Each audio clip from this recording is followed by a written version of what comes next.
Thank you. Each one of us creates the world he lives in. It can be a paradise or a torture chamber, depending on what we want to make of it. I'm afraid, however, that this truth escapes many people. But if you'd like to prove it to yourself, take the time to ask 10 of your friends what they think of life. Some will tell you that the world is a cruel, inhuman place. But other people will tell you how much they relish each and every moment of their lives. They'll describe the great joy they feel at just waking up in the morning, and how grateful they are just to be alive. Are these people living in the same world? Of course they are. And yet you'd never know it by comparing their accounts.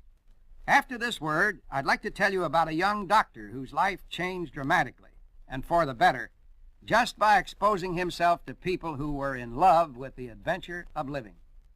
Admittedly, this young doctor had a formidable schedule of appointments.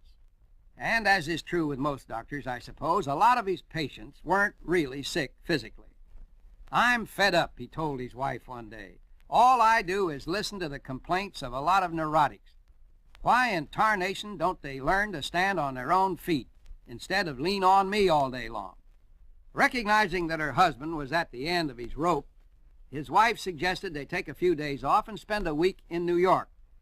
But it didn't make that doctor any happier than before. Somehow, it all left him cold. Then one night toward the end of their visit, they were invited to dinner with a happy group of 18 or 20 persons. The atmosphere of that group was electrifying. Everybody seemed to take a real interest in what was said. They were excited with life, intellectually curious, vibrant with the joy of doing things. Finally, the doctor asked them, "What is it that you people have that I don't have? You're all so alive and involved with everything." Well, one member of the company put it to him bluntly. "I think," he said, "maybe it's because we try to go as deeply as we can into life.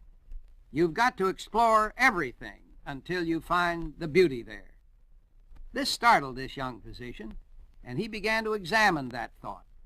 After a while, the change in that young physician was absolutely dramatic.